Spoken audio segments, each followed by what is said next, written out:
हरे कृष्ण। आज के श्रीमद् भागवत कक्षा में आप सभी का स्वागत है।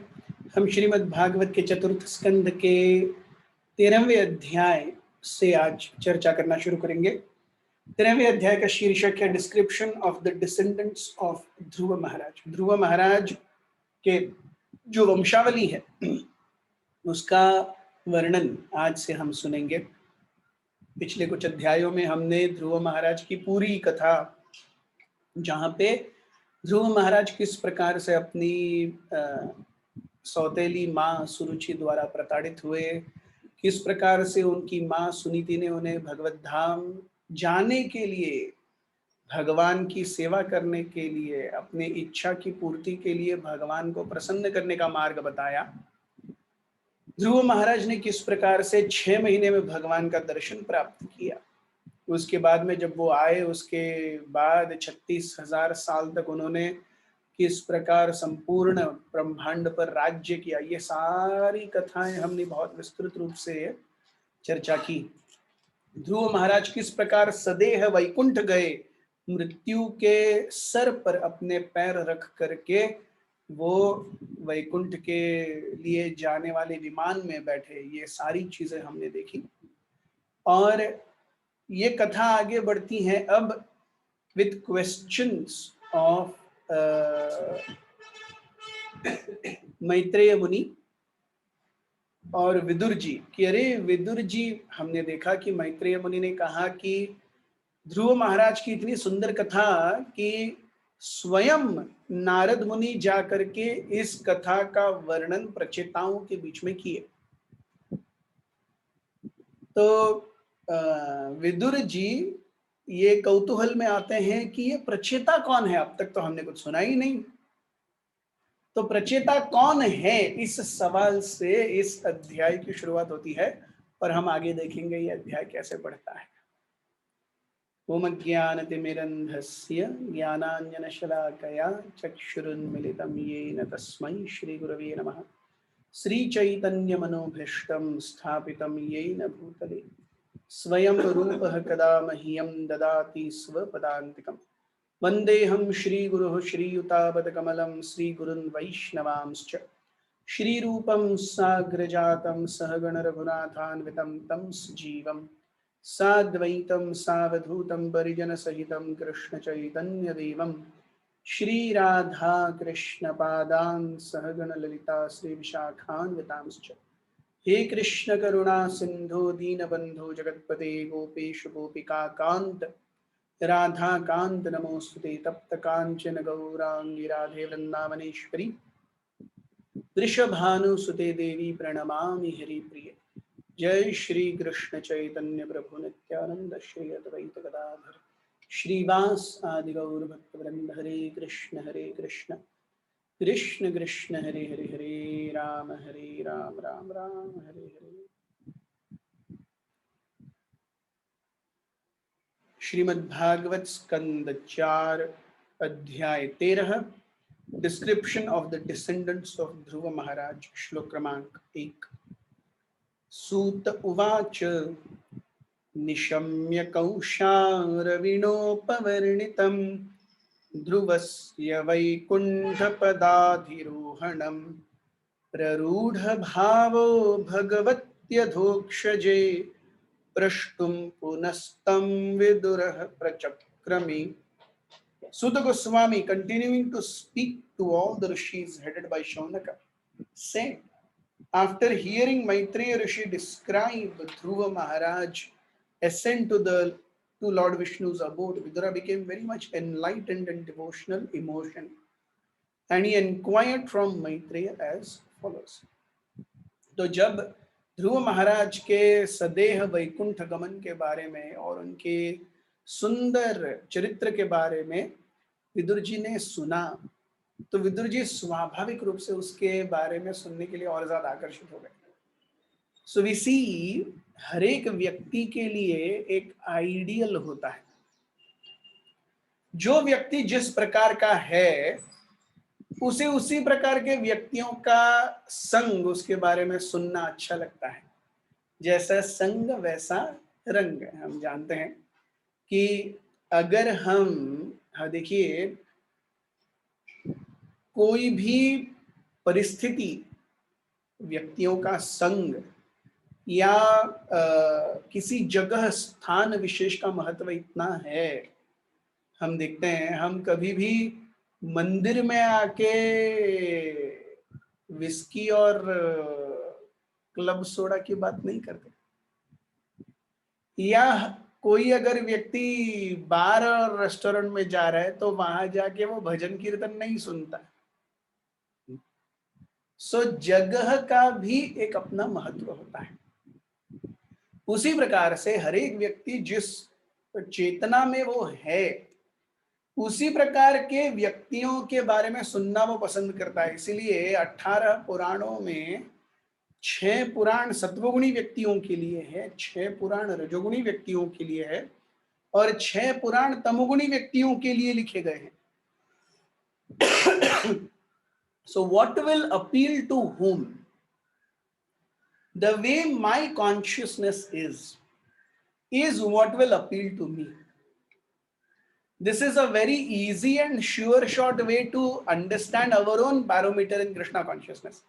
हमारा अपना आध्यात्मिक जीवन में क्या परिस्थिति है, ये हम बहुत अच्छे से जान सकते हैं जब हम ये देखते हैं कि if I am given free time, what do I like to do?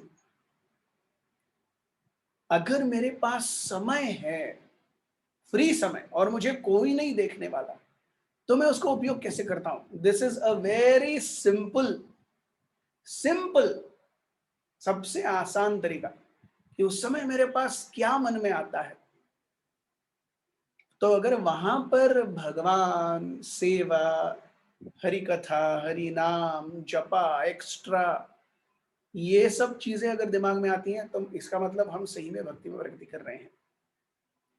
अगर ये सारी चीजें नहीं आ रही हैं तो हम, हमारे लिए स्वयं के लिए ये एक बैरोमीटर है कि इस प्रक्रिया में बहुत ही सजग रूप से आगे बढ़ने की जरूरत है। What our consciousness is, हमारी चेतना क्या है, ये हम जब फ्री हैं और अकेले हैं और हमें कोई नहीं दिख रहा, उस समय हम क्या होते हैं। This is a very easy way to understand who we are. Vidur ji, हम देखते हैं कि यहाँ पे हमने देखा पिछले अध्याय में ध्रुव महाराज का उपाख्यान खत्म हो गया, कुछ बचा नहीं है वहां पे, और मैत्रेय मुनि ने कह भी दिया आपने जो भी पूछा ध्रुव महाराज के बारे में मैंने सब कुछ बता दिया। फिर भी विदुर जी अभी किस प्रकार से प्रश्न पूछेंगे, देखिए, प्रचिता कौन है, ऐसे। So this is how naturally a devotee is not made a devotee is naturally a devotee. Devotional service ये स्वभावतः आती है, उसके लिए मेहनत करनी पड़ती है निश्चित रूप से, लेकिन हमारी मेहनत के कारण हम भक्त बनते हैं ऐसा नहीं है। ये बहुत ही महत्वपूर्ण है जानना। भक्ति का कारण केवल भक्ति ही है, बाकी कुछ नहीं है।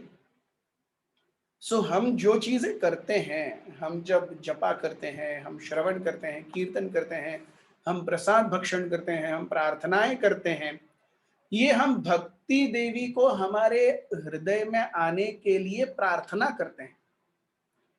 ये हमारे हृदय में भक्ति अंदर आए, इसीलिए हम अनुकूल वातावरण बना रहे हैं।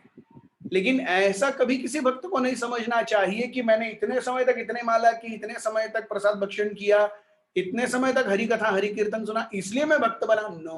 नो, ऐसा नहीं है।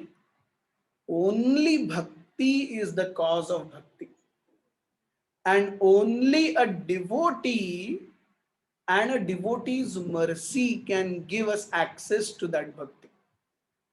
तो भक्त क्यों जरूरी है हमारे जीवन में, कि भक्ति को बांटने का जो सोल ठेका देके रखा है भगवान ने, वो अपने भक्तों को देके रखा है, और कहीं भी नहीं है ये ठेका। लाइसेंस्ड फ्रेंचाइजी होती है ना, सो भक्ति बांटने की फ्रेंचाइज केवल भक्तों के अंदर है बस. There is no process that will make us a devotee.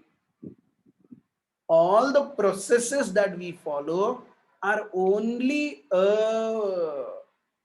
show of our sincerity to Bhakti Dev and a show of our sincerity to devotees who want to see us a good devotee. अगर हम भक्तों के हृदय को संतुष्ट करते हैं, उनके हृदय को भेदते हैं, तब भगवान हम पर कृपा करते हैं. And there is no separate second reason why we have become a devotee. So यहाँ हम देखते हैं कि विदुर जी भी मैत्रेय मुनि के सामने प्रश्न पूछते हैं और ये प्रश्न स्वाभाविक रूप से उनकी आंतरिक मंशा और चेतना को बताते हैं कि how much perfectly he is grasping everything that Maitreya मुनि हैज बीन स्पीकिंग. मैत्रेय मुनि जो कुछ भी बोलते आ रहे हैं, विदुर जी कितनी उत्कंठा से उसे सुन रहे हैं और कितना ज्यादा वो उसे अपने अंदर पी रहे हैं, घोट करके पी रहे हैं. सो जहां पर भी कुछ भी समझ में नहीं आया, फटाक से क्वेश्चन आ गया. क्या है क्वेश्चन? श्लोक क्रमांक 2. विदुर उवाच केते प्रचेतसो नाम कस्यापत्यानि सुव्रत कस्यान्ववाये प्रख्याताः पुत्र वा सत्रमासत. Vidura inquired from Maitreya, O greatly advanced devotee, who were the Prachetas? To which family did they belong? Whose sons were they? And where did they perform the great sacrifices? तो हम देखते हैं कि नारद मुनि ने प्रचेताओं को जाकर के ये पूरी कथा बताई, 3 श्लोक बताए. ये मैत्रेय मुनि ने विदुर जी को कहा. तो हम ये बोल रहे कि ये प्रचेता कौन है, किसके बेटे हैं, क्या कर रहे थे, कहाँ भक्ति कर रहे थे, ये पूछते हैं. श्लोक क्रमांक 3. मन्ये महाभागवतम नारदम देवदर्शनम येन प्रोक्तः क्रियायोगः परिचर्या विधिर हरेः. Vidura continued, I know that the great sage Narad is the greatest of all devotees. He has compiled the Pancharatrika procedure of devotional service and has directly met the Supreme Personality of Godhead. तो विदुर जी कहते हैं कि मैं जानता हूँ नारद मुनि महान भक्त हैं, निश्चित रूप से उन्होंने पंचरात्रिका विधि के ऊपर पुस्तकें लिखी हैं. श्रील प्रभुपाद जी हमें बताते हैं कि भगवान को प्राप्त करने की 2 प्रामाणिक प्रक्रियाएं हैं. एक है भागवत विधि और दूसरा है पंचरात्रिक विधि. भागवत विधि यानी श्रवणम कीर्तनम विष्णु स्मरणम पाद सेवनम अर्चनम वंदनम दास्यम सख्यम आत्मनिवेदनम, ये जो नवविधा भक्ति है ये Bhagavat school of thought. And पंचरात्रिक विधि अर्थात जहां पे हम भगवान के विग्रहों की बहुत सुंदर रूप से बहुत डिटेल्ड सेवा करते हैं, शुश्रूषा करते हैं, उनके साथ भगवान के विग्रहों के साथ एक संबंध निर्माण करते हैं उनकी सेवा करके. यह है पंचरात्रि की विधि जहां पर विग्रहों की सेवा है. और भागवत विधि यानी हृदय से अपने आप को परिपूर्ण करना, जपा कीर्तन श्रवण ध्यान. सो भागवत विधि is more of a mental विधि. पंचरात्रिक विधि is more of a physical विधि. दोनों में इमोशंस चाहिए. दोनों में जब तक भाव नहीं है, मेंटली करें या फिजिकली करें, भावग्राही जनार्दन. तो कोई एक प्रोसीजर दूसरे से अच्छा है या दूसरा प्रोसीजर पहले से गौण है, ऐसा कुछ नहीं है. दोनों भी प्रोसीजर बराबर है. चैतन्य महाप्रभु ने भागवत विधि के बारे में विस्तृत जानकारी श्रील रघुनाथ दास गोस्वामी को दी और रघुनाथ दास गोस्वामी ने इसके ऊपर ग्रंथ लिखा, मनः शिक्षा. आज भी हमें ये ग्रंथ उपलब्ध है, उसको इंग्लिश में वगैरह ट्रांसलेट किया गया. मनः शिक्षा. मनः शिक्षा इज द ग्रंथ that Raghunath Das Goswami wrote describing the प्रयोजन ऑफ भागवत विधि। और पंचरात्रि की विधि का जो ज्ञान था वो चैतन्य महाप्रभु ने वक्रेश्वर पंडित को दिया। वक्रेश्वर पंडित हम जानते हैं चैतन्य महाप्रभु के बहुत ही करीबी पार्षद, जो बहुत सुंदर और लंबे समय तक नृत्य किया करते थे। वेरी फेमस डांसर इन चैतन्य चरितामृत, वक्रेश्वर पंडित। तो वक्रेश्वर पंडित को पंचरात्रिक विधि का ज्ञान दिया और वक्रेश्वर पंडित की डिसाइपल्स की श्रृंखला में, उनका नाम मैं भूल गया, एक ध्यानचंद्र गोस्वामी, ध्यानचंद्र गोस्वामी करके वक्रेश्वर पंडित के एक शिष्य हुए। उन्होंने इस पंचरात्रिक विधि के बारे में बहुत सुंदर रूप से ग्रंथ लिखा है। हमारे आचार्यों ने इस भागवत विधि को अपने सर के ऊपर रखा, and the majority of the writings, majority of the thoughts जो हम हमारे इस गौड़ीय वैष्णव परंपरा में पाते हैं, वो इस भागवत विधि के ऊपर आधारित है। सो दैट्स हाउ, सो चैतन्य महाप्रभु ने पंचरात्रिक विधि नहीं दी, ऐसा नहीं है। पंचरात्रिक विधि वक्रेश्वर पंडित को दी, जिसके ऊपर बहुत विस्तृत रूप से पुस्तकें लिखी गई, प्रमुखतः ध्यानचंद्र गोस्वामी द्वारा। आचार्यों ने प्रमुखतः भागवत विधि का स्वीकार किया, क्योंकि it is more practical. Kaliyug में it is more practical Bhagavat विधि, इस तरीके से। लेकिन दोनों का अंत सेम है, one is more mental, one is more physical, लेकिन दोनों जगहों पे भाव चाहिए, इस तरीके से। श्लोक क्रमांक 4। स्वधर्मशीलैः पुरुषैः भगवान् यज्ञपुरुषः ईज्यमानो भक्तिमता नारदेनेरितः किल। While all the prachetas were executing religious rituals and sacrificial ceremonies, and thus worshipping the Supreme Personality of Godhead for his satisfaction, the great sage Narada described the transcendental qualities of Dhruva Maharaj.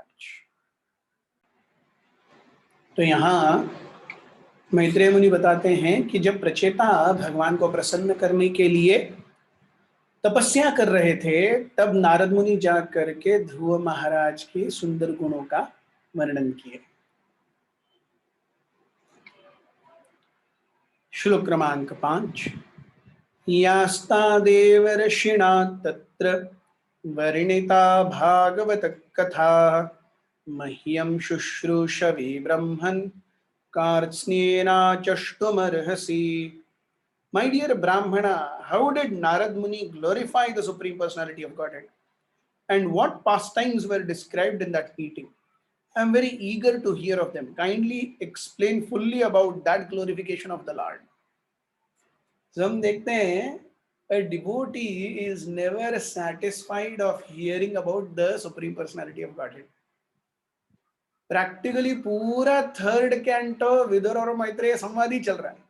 Fourth canto भी आ गया, 13th chapter आ गया, और ज्यादा पूछ रहे हैं विदुर जी, और बताइए और बताइए और बताइए। यस, सो भागवत कथा ऐसी है, भगवान की कथा ऐसी है, जितना पियो उसको पीने की क्षुधा और ज्यादा बढ़ती जाती है, और ज्यादा भूख लगती है। और यही भागवत कथा का जो लक्षण है, ये श्रीमद् भागवत के प्रथम स्कंद में ही हम देखते हैं, जहां पर शौनक ऋषि को सारे शौनकादि ऋषि सुत गोस्वामी को कह रहे हैं, वयम तु न वित्रप्यामः उत्तम श्लोक विक्रमे स्वादु स्वादु पदे पदे, कि अरे वयम तु न वित्रप्यामः, वी आर नॉट सैटिस्फाइड, उत्तम श्लोक विक्रमे, भगवान उत्तम श्लोक की लीलाओं के बारे में सुन करके, उनके अगाध गुणों के बारे में सुन करके, वयम तो न वित्रप्याम, हमें there is no satisfaction only, और बताइए और बताइए। क्यों? Why there is no satisfaction?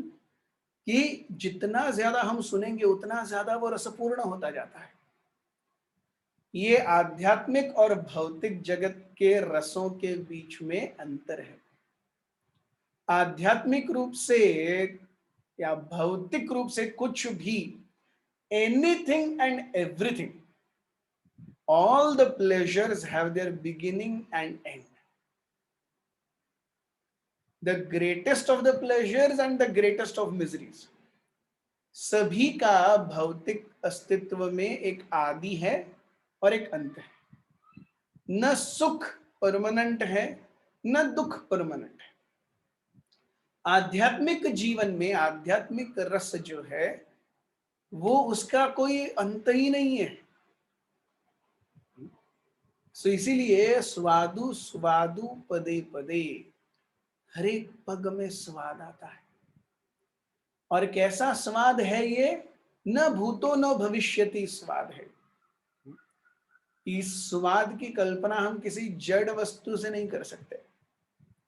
इसलिए हम देखते हैं कि यहाँ पर विदुर जी कहते हैं आप हमें और बताइए। सो ये प्रचेता कौन है? ये भगवान का गुणगान क्यों कर रहे थे?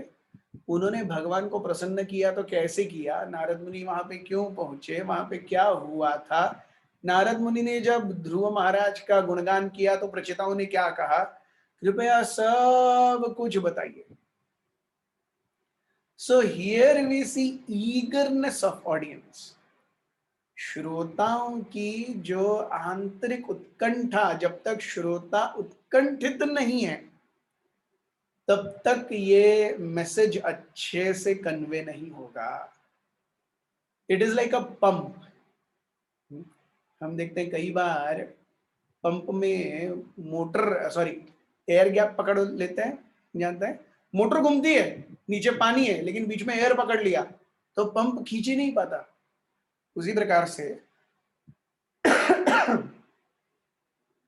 हमारी भौतिक वासनाएं ये उस एयर गैप की तरह है। ये हमारे मन में आकर के जब बैठ जाती है, हमारा मन भगवान के बारे में सुन रहा है, श्रवण कर रहा है, हमारा मन भगवान के बारे में श्रवण कर रहा है, उसकी इच्छा है भक्त बनने की। That is like the motor of the pump moving. और भगवत कृपा भी आ रही है, भगवत कृपा भी है, that is like water which needs to be pumped. लेकिन इसके बीच में क्या हो जाता है? भौतिक इच्छाएं, ये उस एयर गैप की तरह आ जाती है। सो ये हमें उस फ्लो को ब्लॉक कर देती है। फिर हम एक्चुअली हरे कृष्णा मंत्र, सेवा, भक्त, प्रसाद, इस सभी का आस्वादन नहीं कर सकते। सो जब ये एयर गैप चला जाएगा, भौतिक इच्छाओं की होड़ जब हृदय से चली जाएगी, तब एक्चुअली हम देखेंगे। This is the first thing that is said even in Bhagavatam. धर्म प्रोजित कैतवोत्र परमो निर्मत्सराणाम सताम। जो निर्मत्सर हैं वो ही व्यक्ति भागवत को रिलीज कर पाएंगे। 6 जो वेग हैं, काम क्रोध लोभ मोह मद मत्सर, इन सभी 6 वेगों में जो सबसे जनन स्थान है, प्रथम जो अनर्थ है वो है मत्सर, एनवी। क्योंकि बाकी सभी चीजों को हम भगवान की सेवा में उपयोग कर सकते हैं। Lust can be utilised in Krishna service, anger can be utilised in Krishna service, greed can be utilized in Krishna's service. Lust, anger, greed, pride can be utilized in Krishna's service. Yes, envy cannot be utilized in Krishna's service. ईर्ष्या, envy, ये कभी भी भगवान की सेवा में उपयोग में नहीं लाई जा सकती। सो इसीलिए ये जो envy है, NV, नाम ही पता चलता है NV यानी गोलोक धाम में नो वैकेंसी। NV, तो जहां तक ईर्ष्या है वहां पर गोलोक धाम में नो वैकेंसी। और ये कैसे आती है ईर्ष्या?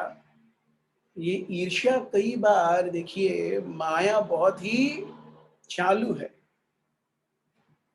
माया को हमारे ही घर में आकर के हमारे ही खाने में चित करने में हमको बहुत मजा आता है। मतलब एक होता है ना शत्रु जो दूसरों के घर में घुस के मारता है, वैसी माया है। सो जो व्यक्ति भौतिक कार्यकलापों में व्यस्त हैं, उनके लिए तो सब कुछ, वो तो माया की गोद में ही सो रहे हैं, कोई टेंशन ही नहीं है। जीव जागो गौरचंद्र बोले, कोत निद्रा जाओ माया पिशाचीर कोले। सो वो तो माया की गोद में ही सो रहे हैं, वो तो नो टेंशन एट ऑल। लेकिन जो माया से ऊपर उठ करके सेवा करने का प्रयास कर रहे हैं, तो माया तुरंत she becomes very very alarmed and active. So Maya starts scheming. ये कौन है जो अब तक मेरे गोद में सो रहा था और अब यहां से भागने का प्रयास कर रहा है? तो वो देखती है कि भक्तों के जीवन में अब बाहर का कुछ रहा ही नहीं। उनके जीवन में क्या है? अभी केवल जपा है, भक्त हैं, प्रसाद है, डीटीज हैं, भागवत है, यही चीज है। तो माया उसके बीच में भी घुसती है। इसे कहते हैं शत्रु के घर में घुस के मारना। हमने काम को 4 नियम का जो पालन कर रहे हैं, तो माया के लिए हमने दरवाजा बंद कर दिया इन वन सेंस। 4 नियमों का कड़ाई से पालन यानी माया के लिए दरवाजा बंद। लेकिन माया कैसी है? वो चूहे की तरह है। वो दरवाजा बंद होगा तो भी कहीं ना कहीं से वो चूहा कैसे अंदर आता है किसी को पता ही नहीं चलता। वो अंदर आता है, सब नष्ट करता है, वो रहता ही है। आप कुछ भी कर लीजिए, घर में चूहा रहता ही है। वैसे माया अंदर आ जाती है हमारे घर में। और हमारे घर में हमने वैष्णव चीजें ही रखी हैं। उन वैष्णव चीजों के बीच में, हमारी साधना के बीच में, भक्तों के बीच में ये माया आकर के फूट डालने का प्रयास करती है। This is really challenging, this really challenging. इसीलिए हम देखते हैं कि जब तक एक भक्त परिपक्व नहीं है, परिपक्व भक्त यानी ब्रह्म भूत प्रसन्नात्मा, न शोचति न कांक्षति, समः सर्वेषु भूतेषु मद भक्तिम लभते पराम। सो जब तक वो परिपक्व नहीं है, वो ब्रह्म भूत नहीं हो पाएगा। And actually good devotional service can be performed only by ब्रह्म भूत स्टेज। जब हम व्यक्तियों को शरीरों के रूप में नहीं लेकिन आत्मा के रूप में देखते हैं, किसी भी जीव को शरीर के रूप में नहीं आत्मा के रूप में देखते हैं।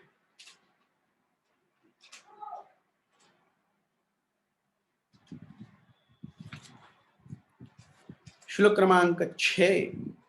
मैत्रेय उवाच ध्रुवस्य चोत्कलः पुत्रः पितरी प्रस्थिते वनम् सार्वभौम श्रियं नैच्छद् अधिराजासनं पितुः। The great sage Maitreya replied, "My dear Vidura, when Maharaj Dhruva departed for the forest, his son Utkala did not desire to accept the opulent throne of his father, which was meant for the ruler of all the lands of this planet." So, अब कथा आती है ध्रुव महाराज के descendants की। तो ध्रुव महाराज के बेटे उत्कल के बारे में। उत्कल भी एक बहुत ही महान राजा, महान व्यक्ति। तो ध्रुव महाराज के जैसा सब कुछ सेट है कि नहीं? 36,000 साल तक राज्य करके, सारे अनैतिक चीजों का त्याग करके पूरी तरह से धर्मपरायण राज्य बैठा दिया गया, धर्म है ही नहीं। तो उत्कल के लिए मतलब इट इज लाइक 10 उंगलियां घी में है, फिर भी उनके अंदर राज्य करने की इच्छा नहीं है। हम देखते हैं ये है आध्यात्मिक प्रवृत्ति, जहां पे सब कुछ थाली में मिल रहा है फिर भी उसका उपभोग करने की इच्छा नहीं है। This kind of consciousness is very rare. So Utkal की कोई इच्छा नहीं थी राज्य भोग करने की। श्लोक क्रमांक 7। सजन्म नोपशांतात्मा निसंगः समदर्शनः ददर्श लोके विततम आत्मानं लोकमात्मनि. From his very birth, Utkal was fully satisfied and unattached to the world. He was equipoised, for he could see everything resting in super soul, and the super soul present in everyone's heart. ये है ब्रह्मभूत व्यक्ति की दृष्टि. वो हर जगह पे भगवान को देखता है. यो मां पश्यति सर्वत्र सर्वं च मयि पश्यति तस्याहं न प्रणश्यामि सच में न प्रणश्यति. तो जिस भी अवस्था में वो भगवान को देख रहा है, देखिए अच्छा और बुरा ये भौतिक कार्यकलाप है. आध्यात्मिक जीवन में कुछ भी अच्छा नहीं है, कुछ भी बुरा नहीं है, क्योंकि आध्यात्मिक स्तर पे सब कुछ एब्सोल्यूट है. आत्मा के लिए कुछ भी अच्छा नहीं है, कुछ भी बुरा नहीं है. आत्मा के लिए केवल भक्ति है. सो आत्मा के स्तर पर जीवन और शरीर के स्तर पर जीवन ये एकदम अलग है. एग्जैक्टली लाइक कार के लिए खुराक पेट्रोल या डीजल है, लेकिन उसके ड्राइवर के लिए, उसी कार के ड्राइवर के लिए खुराक दाल चावल सब्जी और तरकारी है. तो दोनों के लेवल पर अस्तित्व बहुत अलग है. उसी प्रकार शरीर के लिए अच्छाई और बुराई है. आध्यात्मिक स्तर पर कुछ भी अच्छा नहीं है, कुछ भी बुरा नहीं है. इसीलिए वो ब्रह्मभूत प्रसन्नात्मा, वो जो प्रसन्नता है वो उसके जीवन में सब कुछ अच्छा हो रहा है इसलिए प्रसन्नता नहीं है, या कुछ दुख है तो उसके जीवन में कुछ दुख हो रहा है इसीलिए वो मुंह लटकाए बैठा है, ऐसा भी नहीं है. ये जो ब्रह्मभूत प्रसन्नात्मा है वो न शोचती न कांक्षती, न शोक करता है न इच्छा रखता है. सम सर्वेषु भूतेषु मद भक्तिम लभते पराम. उसके लिए वो हर चीज केवल भगवान की कृपा के रूप में देख रहा है. So this was the consciousness of ध्रुव महाराज.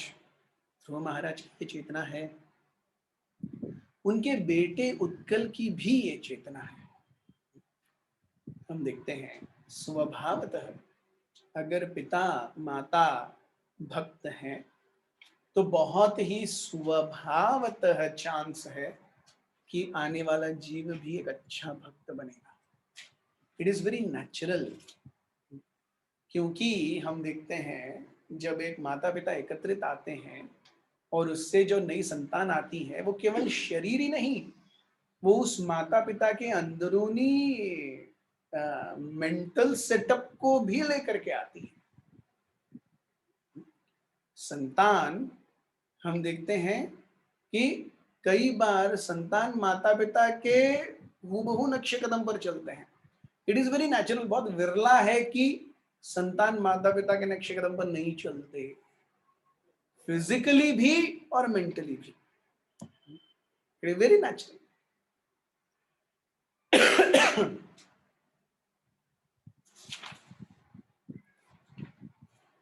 श्लोक क्रमांक 8 और 9. आत्मानं ब्रह्म निर्वाणं प्रत्यस्तमित विग्रहम् अवबोधरसैकाम्यं माननंद मनुसंततम् अव्यवच्छिन्न योगाग्नि दग्ध कर्म मलाशयः स्वरूप वरुन्धानोनात्मन् अन्योन्यं तदैक्षत. By expansion of his knowledge of the Supreme Brahman, he had already attained liberation from the bondage of the body. This liberation is known as Nirvana. He was situated in transcendental bliss and he continued always in that blissful existence, which expanded more and more. This was possible for him by continual practice of Bhakti Yoga, which is compared to fire because it burns away all dirty material things. He was always situated in constitutional position of self-realization, and he could not see anything else but the Supreme Lord and himself engaged in discharging devotional service. सो ध्रुव महाराज के जिस प्रकार से ख्याति है, उसी प्रकार से उनके बेटे की भी ख्याति है। वो हिंदी में कहावत है ना, बाप नंबरी तो बेटा 10 नंबरी। तो ध्रुव महाराज अगर ऐसे हैं तो उत्कल भी ऐसे ही है। लाइक फादर लाइक सन। तो जिस प्रकार से ध्रुव महाराज महान भक्त है, उसी प्रकार से उनके बेटे उत्कल को भी किसी भी भौतिक चीज में कोई स्वारस्य ही नहीं था। हम देखते हैं कि जन्म से ही भक्ति मार्ग का बहुत ही प्रखर रूप से अवलंबन करके उन्होंने निर्वाण को प्राप्त कर लिया था। निर्वाण ये बौद्धिक कल्पना मानी जाती है, निर्वाण यानी कोई इच्छा नहीं, लेकिन भागवत हमें बताता है कि निर्वाण यानी जब हम अपने स्वयं के इंद्रिय भोग की इच्छा को त्यागते हैं और भगवान की सेवा की इच्छा रखते हैं, वो एक्चुअली निर्वाण है। व्हाट इज निर्वाण? निर्वाण means I give up my bodily consciousness, desires to enjoy and lord it over the material nature। भोग और भौतिक प्रकृति के ऊपर स्वामित्व की इच्छाओं का त्याग, ये एक्चुअली निर्वाण है। जब तो हम देखते हैं बुद्ध ने जब प्रचार किया कि इच्छाएं सारे दुखों का कारण है। कौन सी इच्छाएं? इच्छाएं ये दो प्रकार की हो सकती हैं। इच्छाएं हैं भगवान की सेवा की और इच्छाएं हैं स्वयं इंद्रिय भोग की। सो स्वयं इंद्रिय भोग की इच्छाएं हमेशा ही पूरी तरह से व्यक्ति को झकझोर देंगी। लेकिन हमें यह भी जानना होगा कि किसी भी परिस्थिति में, किसी भी स्तर पर जीव बिना इच्छा के रह ही नहीं सकता। It is impossible. जीव का स्वाभाविक धर्म है सेवा करना।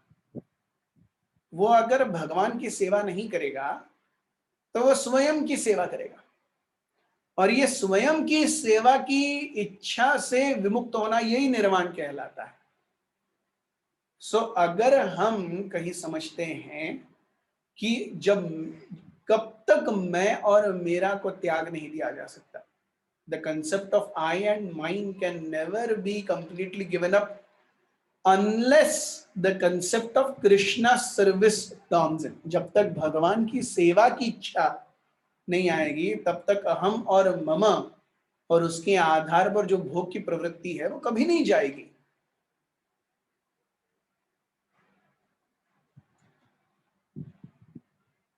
भगवान भगवद गीता में बहुत सुंदर रूप से इसका स्पष्टीकरण करते हैं। परम दृष्ट्वा निवर्तते। जब तक हमें हायर टेस्ट नहीं मिलता, हम लोअर टेस्ट को त्याग ही नहीं पाएंगे। So higher taste is Krishna service.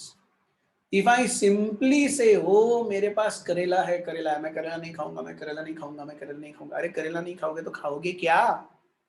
ठीक है, करेला नहीं खाऊंगा तो हलवा सामने होना भी तो चाहिए। नहीं तो करेला भी नहीं खाऊंगा, भूखा रहूंगा, तो झक मार के बाद में फिर से करेला ही खाऊंगा। यही अवस्था है मायावादियों की, जो ब्रह्म सत्य और जगन मिथ्या मानते हैं और भगवान के सारे रूपों को भौतिक और एक तरीके से माया मानते हैं। सो क्योंकि वो भगवान के स्वरूप को स्वीकार नहीं करते, भगवान बताते हैं अवजानन्ति माम मूढ़ा मानुषिम तनुमाश्रितम परम भावम अजानन्तो मम भूत महेश्वर। सो ये मायावादी अवजानन्ति माम मूढ़ा, ये मूर्ख हैं, ये भगवान को कभी जान ही नहीं पाएंगे। और क्योंकि वो भगवान को जान नहीं पाएंगे, वो आसुरी भाव लेकर के हमेशा नारकीय परिस्थितियों में भगवान उनको डालते जाएंगे। सो इच्छाएं हैं, इच्छाएं किसके लिए होनी चाहिए? उनकी सेवा के लिए होनी चाहिए। ये सेवा का जब भाव निश्चित रूप से हृदय में प्रस्थापित हो जाता है तो जीवन अत्यंत सुकर और आनंदित हो जाता है। तो उत्कल जी की कथा को हम आगे ऐसे ही बढ़ाएंगे, हमारे साथ बने रहिए। आज के लिए इतना ही। बहुत बहुत धन्यवाद। हरे कृष्ण। ग्रंथराज श्रीमद् भागवतम की जय, श्रील प्रभुपाद की जय, उपस्थित वैष्णव वृंद की जय, निताय गौर प्रेमानंदे। हरि हरि बोल।